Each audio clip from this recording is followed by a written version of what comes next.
Imagine a child gets caught stealing at school. You have 5 different mothers, and they're going to experience 5 completely different realities from that one event. Oh, totally.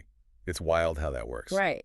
So one mother spirals into pure anxiety. She's like, oh man, I'm doomed. Why is my child like this? What if he becomes a robber? Yeah, and then another gets furious, thinking, other kids do this stuff too. Why does the teacher only pick on my kid? So unfair. Exactly. And a third mother is just crushed by sadness, right? She's mortified that other parents will think she's a bad mother. But then you have the fourth mother, who actually feels genuinely grateful. Grateful. Yeah. She thinks, thank goodness they told me, at least now we're aware of it.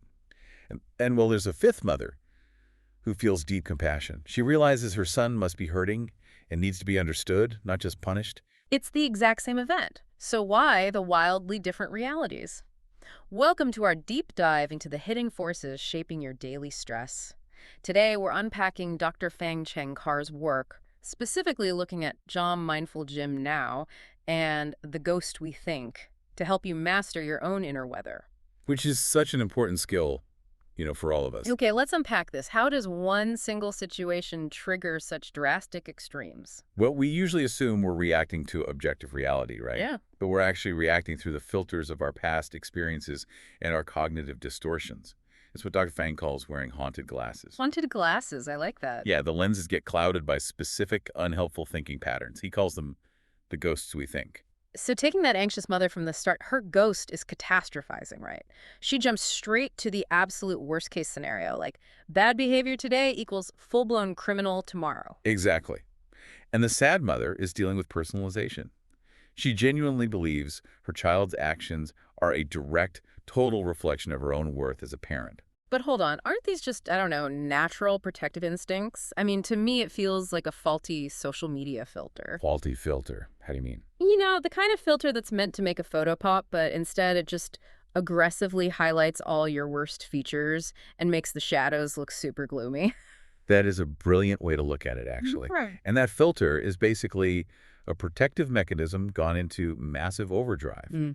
Your brain is trying to keep you safe by highlighting potential dangers, but it just ends up distorting the entire picture. Here's where it gets really interesting, though. If these thoughts are just ghosts, just faulty filters, why do they feel so undeniably true when you're in the heat of the moment? Oh, that comes down to emotional reasoning. It's this trap of believing that if you feel something deeply, it simply must be a fact. So because I feel terrified, I must actually be in danger. Right. When you're stressed, your amygdala, which is your brain's alarm system, floods your body with very real physical sensations. Your heart races, your muscles get all tense. Yeah, that biochemical cocktail. Exactly.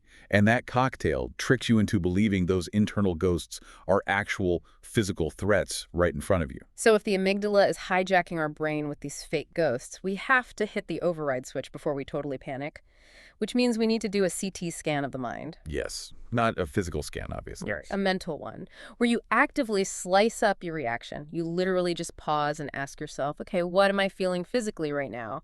And what are the actual facts of this situation versus the story I'm just telling myself about it? Because by separating the facts from this story, you pull yourself off autopilot. Yeah. You actually start seeing the haunted glasses for what they are. But if we can spot the glasses, how do we take them off? The most powerful tool here is name it to tame it. When that huge wave of panic or anger hits, just label the emotion. You can do it out loud or just in your head. Just tell yourself, I am noticing that I feel anxious right now. Just naming it does all that. It really does. That simple act of labeling shifts your brain activity away from the alarm bells of the amygdala, and it actually activates your rational prefrontal cortex. It's a huge part of the MINDFULGym pillars. So when you name it, you're essentially applying a beginner's mind. Like, you aren't judging the anxiety, you're just looking at it with curiosity. Sort of like a fascinating bug under a microscope. Right, you're observing it with kindness instead of fighting it tooth and nail. Which makes me think of that incredible quote from the sources. You can't stop the birds from flying over your head, but you can stop them from building a nest in your mind. I love that quote. The thoughts will always come. The anxious thoughts, the angry ones, they're going to happen. But by observing them and labeling them with kindness, you basically refuse to let them settle in and build that nest. So what does this all mean for you listening at home? It means you are the mindful conductor of your own thoughts. You really are. You have the power to step back, observe the storm without getting swept away in it, and actually choose whether you want to react with anxiety or with compassion.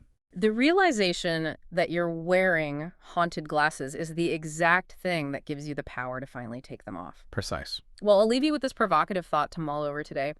If your negative, catastrophic thoughts are really just ghosts distorting your reality, what would your life look like tomorrow if you treated your most optimistic, compassionate thoughts with that exact same level of unquestioned belief?